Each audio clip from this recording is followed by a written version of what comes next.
Assalamualaikum warahmatullahi wabarakatuh. Hajamtoota daawwattoota keenya waan takka waa'ee nama imaltuu karaa deemuutii fi nama tokko biyya takka dhufee qubsuma barbaadu karaa barataatiin haa ta'u karaa gartee barattoota amantiis haa ta'u dhuunfaas haa ta'u karaa itti keessummeessan tokko waan hin danda'u waan gartee summuun xiyyeena yaatti isinii mijate. Inni tokko namni karaa keessummeessaa tokko yeroo keessummeessu namni sun nama imaltuu deemu agartee edana bakka bulu dhabe yoo ta'e edana bakka bulu dhabee garuu ni deema inni. Saniif namni shiftaan zamana booda kanaatis karaa warra gartee maqaa amantaatiin nagata. Kanaaf ani isa gartee halkan edana bulee dabru kanaaf ka mataa kiyyatti yaada tokkoon gaa'eef. Innis maal yoo jettan nama kana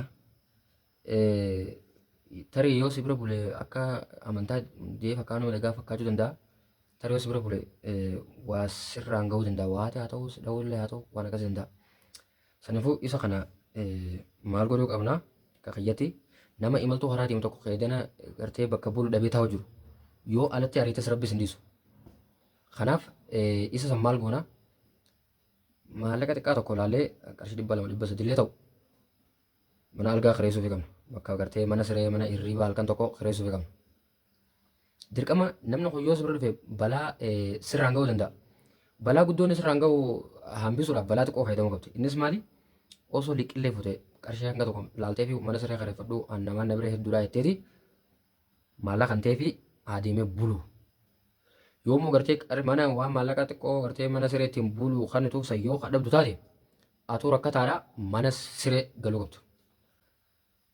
Inni itti nama rakkataa tokko ittiin keessummeessan kana yoo dandeesse waan nyaatas ni gootas waan mana siree ittiin bulus ni gootu. Lammaffaa inni qubsumaa dhufu akka baratan na qubsisaa jee isa kanaafillee yaada tokko. Yaadni sunis maal yoo jettan warra safara itti wajji galtu kana keessa saayibaan kan keessis barataa waan ta'eef ollaa galanii kunis ollaa jiraatis akkasii mana sadii galta. Isa kana qubsiisuudhaaf falli jiru ati siifi saayibaan keetis gaa asibirallee galuu baatan naannoo tokko sirraachis siqana saa galan sibira saa galanii. Nama kana qubsiisuudhaaf namni akkana jee eefa dawoo godhatee takkaas dhugaa baanes dawoo godhates eefa gartee karaa kanas dhufe taate akkatti firraa deebistu hin qabdu. Hanga guyyaa afurii meeshaa tante ta'e inni neelaa fuudhatee shakkitu hattaa walaa silkii haa ta'u mana saayiba keessatti achi dabarsita. Mana saayiba keessatti achi dabarsiteeti san booda mana kana keessa yoo kophaa tante akkanumatti silkii ta'etis gamasatti achi dabarsitee immoo yoo wajji rafee lafa na diraa maal fa'aa yoo sodaatte immoo nama tokko fidattee asii wajjin raftan isaa wajjin raftan. Isaa wajji galtanii immoo yoo gartee isin dura ka'ee haganama gisee hirribaa ka'ullee waan takka waan dhiibbaa waan fidu hin qabu. Wala silkii wala maarreettaa waan darsa hunda caqattee wala huccuu wala kitaaballee achi qattaa.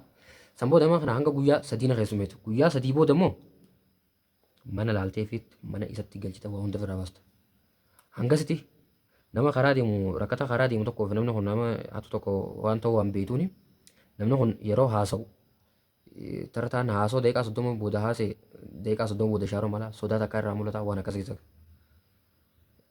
Namni waa balleessu kunis ammas gisee halkan gisee rafuus ija baasa. Idaan rakkataan gisee mana namaa bulchan akka akkatti libjee gachiise boruma ganama hirribaa ka'a. Hattuun garuu hattaa gisee xiqqaa hunda asolaa yaalata teesses ijas babaafti. Kagaa nama gartee baalugummaan isaa haasawaan hin beekamu tokko fa'aa jiraami. Saniif isa sana akkas keessummeessan. Nama gartee immoo nama baradha jee qubsumaa na qubsiisaa jee dhufu isaa akka dhufe gaafatamuu qaba maaliif akka dhufes gaafatamuu qaba sababni inni achi deemes maali. Yoo na jijjiirradhate immoo uma fedhe yoo haa ta'u alaa kolleanitti nuti meeshaa ta'e ta'e fuudhannee shakunta dhiibbaa irraan geessu achi galchina. Yoo immoo inni kun danda'amu baate yoo manni hin jirre saayibaan kan kee qottaa na bira bulaa jettee hamteetuma balaa inni deemuun guddoo san firraa oolchuu jecha. Namni kun rafii kun jimaa bitatee halkan qamaa buluu qaban kan rafutti nama karaa deemu fa'aate. Nama immoo akkuma isin jee nama qubsumaa nama barataa tokko yoo ta'e immoo wala silkii xiyyaa wala huccuu xiyya babbareedduu xiyyaa maal kana fuudheetiin mana saayibaa xiyyaa geeffadhaa. Ani immoo saayiba nama wajji galee yoon qabaadhe nam sadii ta'anii yoo immoo nama wajji kophaa xiyyaa kan duraan taate saayibaa xiyya tokko yaammadhee kottu wajji bullaan jaan. nama kana qaaqamatti wayna godhattee ofirraa shakkitee akkama rabbi sin dhiisu zanni baduun ta'u immoo waan akkas keessa qophaa'uu daacha nama tokko ni ammattaa wajji bulta. Inni meeshaan isaa teessu ati immoo waan gartee shakku san firraa dabarfata. As booda waan gartee fuudhee deemuu yoo jiraate waan dirree haa fudhatu. Warti gizmu duraatti yaadda jala baafte. Gabaabseetuma nama gartee rakkataa karaa deemu fayyadina bakka bulu dhabe tokko waan nyaataan amantaa fi mana siree yoo dandeessallee mana siree yoo inni beeku baates deemtee khayreestaaf deemtee mana siree sin geessitee fi irraa kafaltee fi achi haa bulu. Jedhanii amire booda haa deemu nama wanni bira bulchituuf hin jiru nama. Haqubsumaa deemu immoo meeshaa hantee fuutee achi dabarfatteetuma isa as galchita. Mana keessan hanga mana isaa mana kareessuuf hin dirqama. Malummaa isaan beektume hanga mana kareessuuf meeshaa hantee fuutee achi dabarfatteet ifi immoo nama tokko wajji ilaaltee as gargalta. Keessummeesta. Dhaamsa kiyya kagartee nama rakkataa karaa deemuu fi kagartee nama bira qubsumaa barnoota waan fedhaa ta'u qubsumaa deemu tokko itti qubsiisan karaa kanaa olii hin jiru. Kanaafuu kanatti warri waan akkas akkasii isin mudatu shakkitas isin mudatelleen waan akkana kana rabbi isin laaffise as booda kana fayyadaman isin jaa. Assalaamu alaikum warahmatullaahi wabarakaatuh.